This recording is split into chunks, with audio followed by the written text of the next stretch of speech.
আলমপুর এএসআইএ ক্লাবের পরিচালনায় একদিনের ফুটবল প্রতিযোগিতা অনুষ্ঠিত হয় বৃহস্পতিবার। তাদের ক্লাব কর্তৃপক্ষ জানান, বড়দিন উপলক্ষে ও আলমপুর এএসআইএ ক্লাবের উদ্যোগে ৮ দলীয় ফুটবল প্রতিযোগিতা অনুষ্ঠিত হচ্ছে। এই ফুটবল প্রতিযোগিতা খেলার অনুষ্ঠানে প্রধান অতিথিদের বরণ করে নেওয়া হয়। এই খেলাতে অংশগ্রহণ করেন রাজ্যের বিভিন্ন জেলার বিভিন্ন প্রান্তের খেলোয়াড়রা। এই ফুটবল প্রতিযোগিতায় খেলাতে যে দল চ্যাম্পিয়ন হবেন তাকে নগদ 20,000 টাকা ও ট্রফি দিয়ে পুরস্কৃত করা হবে বলে জানান উদ্যোক্তারা। যে দল রানার্স হবে তাকে নগদ 15,000 টাকা ও ট্রফি দিয়ে পুরস্কৃত করা হবে।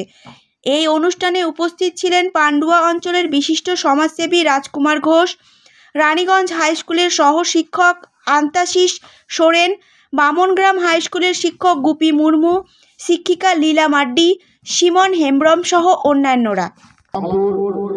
এএসআইএর উদ্যোগে, ক্লাবের উদ্যোগে সুন্দর এখানে ফুটবল প্রতিযোগিতা শুরু হয়েছে।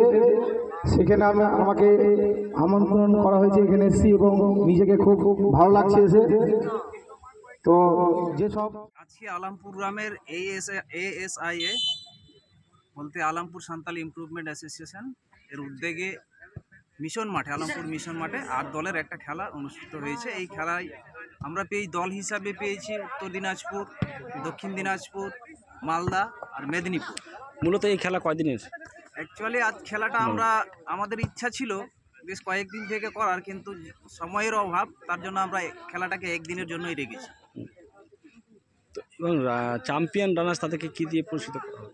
যে টিমটা আমাদের রানার্স হবেন তাদেরকে আমরা একটা ট্রফি, সাথে 15,000 টাকা, এবং উইনার দলকে আমরা একটা ট্রফি, তার সাথে 20,000 টাকা দিয়ে পুরস্কৃত।